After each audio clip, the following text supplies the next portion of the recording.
komeza kugira ibihe byiza cyane wowe udahwema kudukurikirana umunsi ku wundi ni by'agaciro.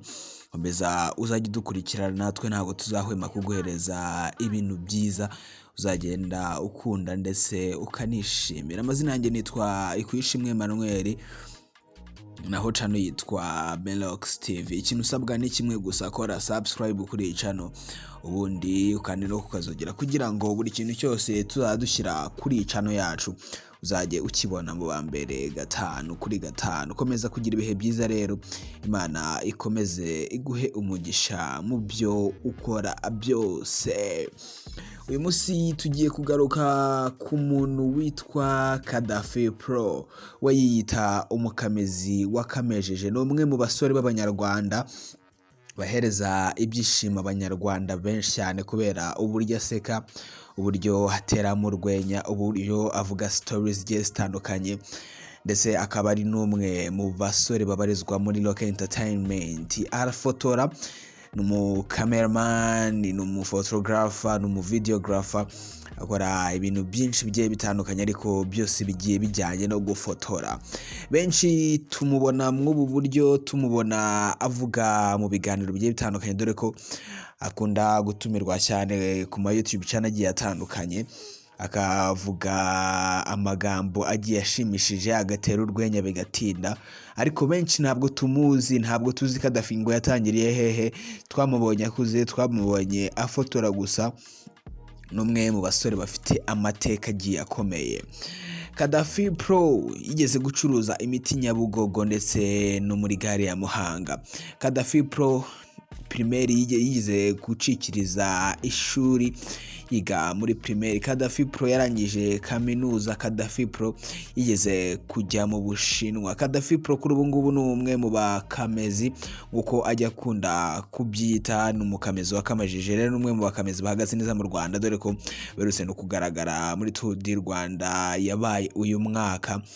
Yayigaragayemo ndetse yagiye afotora amafoto agiye atandukanye. Kenshi mu biganiro bye akunda kugaruka avuga ko akundana na Miss Naomi. Uyu ni Miss Rwanda 2019 2020, gusa kuri ubu ngubu yatanze ikamba ariha Ingabire Grace.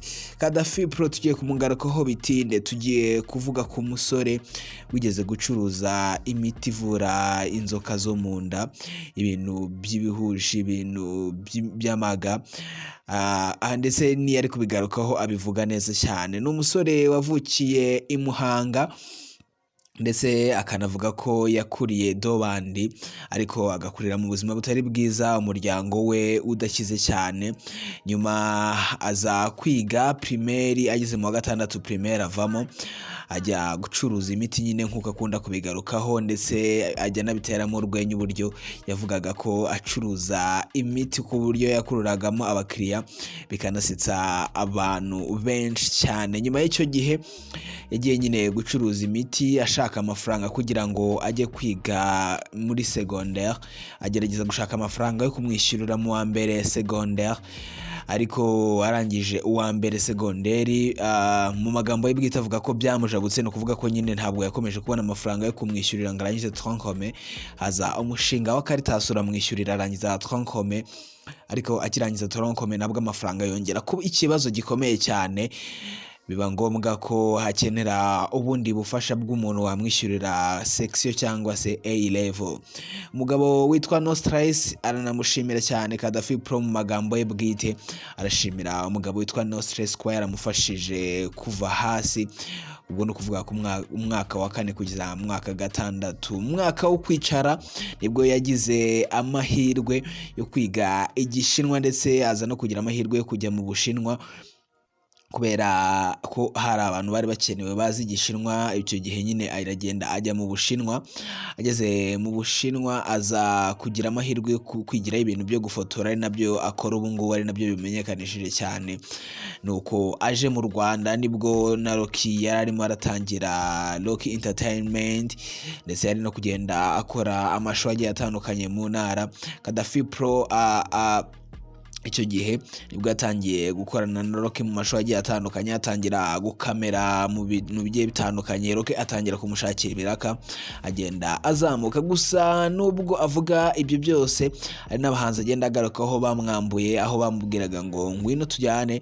Hano yagarutse havuga ko yakoreye tuwa mu majyepfo, harimo akarere ka Ruhango, za Nyaruguru na za Huye ndetse n'ahandi, ariko bikaza kurangira amwambuye cyane. Ntabwo yigeze amuvuga amazina, ariko abantu benshi bahise bavuga ko ari Davis D wamwambuye muri icyo gihe. Kadaf Pro avuga ko atigeze anyura mu buzima bworoshye habe na busa, yanyuze mu buzima butigeze bumworohera habe na gatoya. Gusa ubu ngubu ni umwe mu bantu bakomeye cyane. Niyo ari kugenda agaruka ku bantu bamwambuye, abavuga ngo nubwo bamwambuye ariko ubu ngubu asigaye ameze neza cyane, nawe hasigaye ashobora no kubiryaho kubera ko ari amafaranga aba ari kwinjira. N'umusore ugira amashyengo menshi, ugira inkuru nyinshi, ndetse uvuga ko azi ikinyarwanda cyinshi. Gusa hari ibyo ajya avuga abantu bakagira ngo arabeshya, ariko mu by'ukuri azi ikinyarwanda cyinshi, azi igishinwa nk'uko agiye agenda akunda kubigarukaho. Ndetse kandi ni umukamezi wakamejeje nk'uko ajya bivuga, kuko yabyize mu Bushinwa.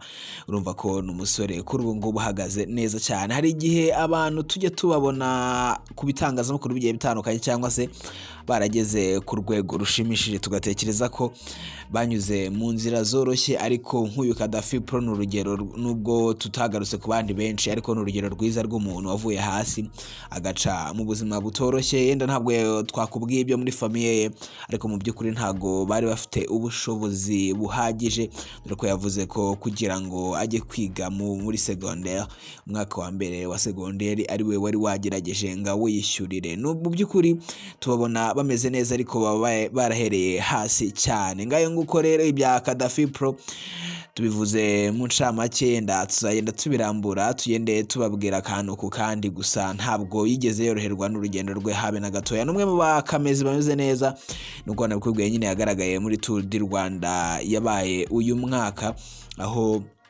n'ibinyamakuru byagiye bimwandika kuko ari mu bantu bafashe amafoto y'abanyarwanda meza cyane, ndetse n'amafoto ya polisi y'u Rwanda meza cyane, akagenda yashyira ku mbuga nkoranyambaga ze.